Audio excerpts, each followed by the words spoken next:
All right, let's talk about the absolute meltdown over at Fox News after Trump's latest trip to Asia.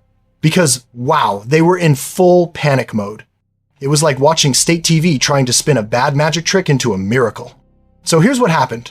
Trump's overseas trip ends, and instead of any kind of win, he walks away empty-handed. China played him, straight up. Xi Jinping didn't even break a sweat. Trump left with no trade deal, no concessions, just a handshake and a smile that said, "You're not in control here." But if you turned on Fox News afterward, you'd think Trump just brought world peace. Every host was on the same script.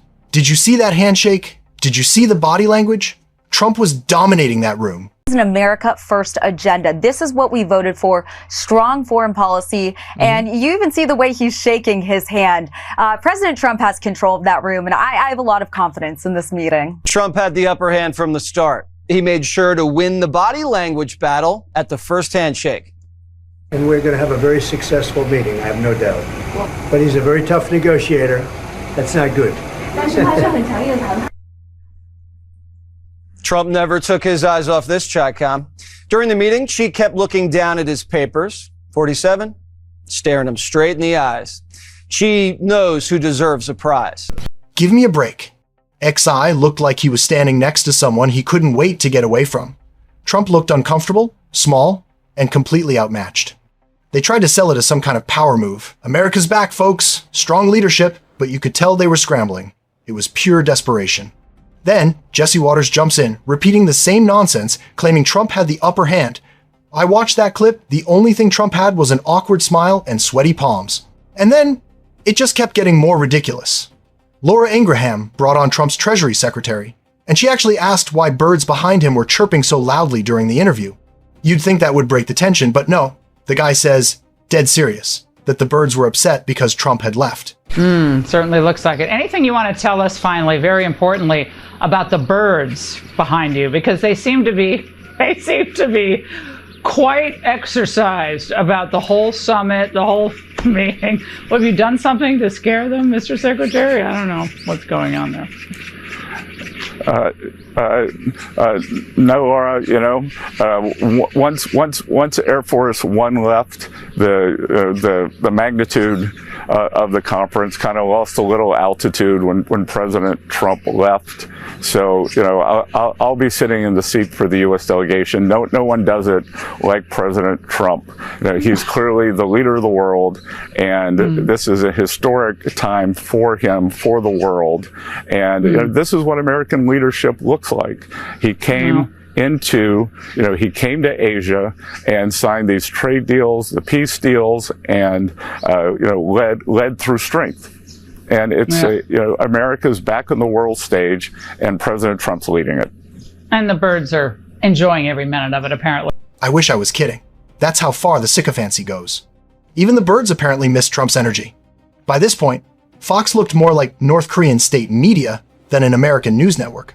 Everyone was competing to say the most over-the-top thing about Trump's power and presence. One official literally said he could feel Trump's power in his body. What does that even mean? That's not political analysis. That's cult energy. Hey, we see video of you sitting across from your Chinese counterparts. I know there's a lot of respect at the table, but are you kind of like kicking these guys a little bit? Maybe like just a little bit? I mean, what's the atmosphere in that room? Well, look, the atmosphere in the room is that you feel the power of your man. The president's power, the guy on your side of the table, he's washing all over you. So when he is strong and making the points, you feel good and we're up. So our president is really the strongest, most confident, able to deliver for the American people. And that's why it's so much fun to be on our side of the table. Now, President Xi holds his own, and there's a guy who just doesn't smile much. He is a strong character, and that's the president likes to say, this is a strong character. But I tell you what, the president of the United States holds his own, more than holds his own. He holds the room. He is the most important leader in the world. And we felt it everywhere we went, in Japan, in Korea, and then with President Xi. It is fantastic to have Donald Trump be our president, the way he brings respect and he brings the power of our economy everywhere in the world so we can deliver jobs to the American people. Now, let's talk about this so-called deal Trump made. Spoiler alert, there was no deal. China agreed to buy fewer soybeans than they did under Biden. They kept tight control on rare earth exports, the same ones we desperately need for AI and tech. Trump even rolled back tariffs without getting anything meaningful in return. That's not a win, that's a loss dressed up as victory. But of course, Fox called it America taming China. Taming? No. We got tamed. We got played. Xi Jinping walked away with leverage, and Trump came home bragging like he just saved the world. That's why the president's going to China next year and inviting Xi to Mar-a-Lago. We're maintaining supremacy over the Chinese. So far, we still have the upper hand. Chuck Schumer, who can't cut a deal for his life, says Trump got rolled. Don't believe this BS. Trump folded on China. Folded? He's taming China. And we gave up nothing. And did he let you sleep on the ride home on Air Force One? I slept for an hour. I did. I slept for one. I slept for 1 hour. He is the strongest. He is the strongest human being that I know. I mean, he can wear me out, and I tell you, I've got plenty of energy, and he just works and works and works. It is a pleasure to be. Well, go get some sleep, Secretary. I think you guys need it. Great job over there. And this fight with China continues. It's a battle. And then came Commerce Secretary Howard Lutnick with what might be the wildest statement of the night. He said, "You could feel Trump's power wash over the room, like it's holy water." Then he called Trump the strongest human being alive. I mean, what are we even doing at this point? Well, the president is bringing respect to America everywhere in the world. I mean, you've never seen the respect the president gets on the world stage. It's the greatest thing to be with him. And then he brings home over $1 trillion of investments, which is going to create over 100,000 jobs in America. We're bringing millions of jobs to America. I mean, Donald Trump is delivering for this country in a way that nobody's ever seen before. Then Treasury Secretary Scott Bessent comes on, accusing Democrats of being a hive, who all repeat talking points, while literally repeating Trump's talking points himself. He blamed Democrats for COVID mismanagement, apparently forgetting that Trump was president in 2020. It's like they've all collectively erased history and replaced it with fan fiction. And just when you think it can't get worse, he brags about how Wall Street is doing great and says next year will be the year for working Americans. Translation, the rich got theirs, you'll get the scraps later. That's the problem with today's Democratic Party. They're a hive. They have one set of talking points. They can't move away from them. Mr. Secretary, punked. I thought that word went out 10 years ago, but there you have it. Hakeem Jeffries. Yeah, well, look, he's the leader of the Democratic talking points. He's shut down the government, which is an international embarrassment. And where were they? The Democrats, for the first 2 years, had the trifecta. They had the presidency, they had the House, they had the Senate. And what did they do? They did squat.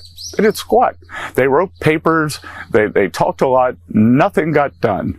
And, not only did we inherit a gigantic deficit, we inherited a deficit of action on all of these problems. And, during COVID was the beta test for what happens. China proved itself to be an unreliable partner during COVID, and everyone should have taken that as all hands on deck. And instead, the Democrats were busy blowing out the spending, sending money for, the transgender surgery, in Central America, and the gender studies in, Myanmar. That was their idea. So, for Representative Jeffries to even say anything is really disingenuous. And, he knows better, but he can't say better. On October 8th, China unilaterally said that they were going to put a rare earth licensing regime on the entire world, and President Trump, as the leader of the free world, got this delayed by one year. So it wasn't just for the U.S., it was for the entire world. Well, what happens a year from now? Because our supply chains are so integrated. Right. What happens a year from now, Mr. Secretary? A year from now, we'll be at the table. My guess is a year from now we'll be back at the table, and we'll get another delay, another classic trickle-down nonsense. Even Laura Ingraham looked unsure at one point when Besant called it a victory because China delayed its export restrictions by a single year. Yeah, congratulations, we just bought ourselves 12 months before. We're right back at the negotiating table begging again. By the end of the night, Fox wasn't reporting news they were worshipping. They turned Trump's diplomatic humiliation into a victory montage. You could practically hear them chanting his name, but not everyone at Fox bought it. One of their own, Marshall, actually admitted what anyone paying attention could see: Trump got outplayed. There was no real trade deal. Just a handshake, some empty promises, and a whole lot of confusion.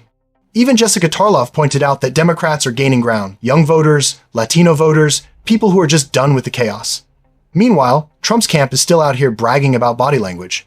Body language, that's what they're holding on to. So let's call it what it is. Trump's Asia trip was a flop. He got punked on the world stage, and Fox News went into propaganda overdrive trying to cover it up. No deals, no wins, no strategy. Just a handshake and a handful of delusional sound bites. If this is what strong leadership looks like, then we're in serious trouble.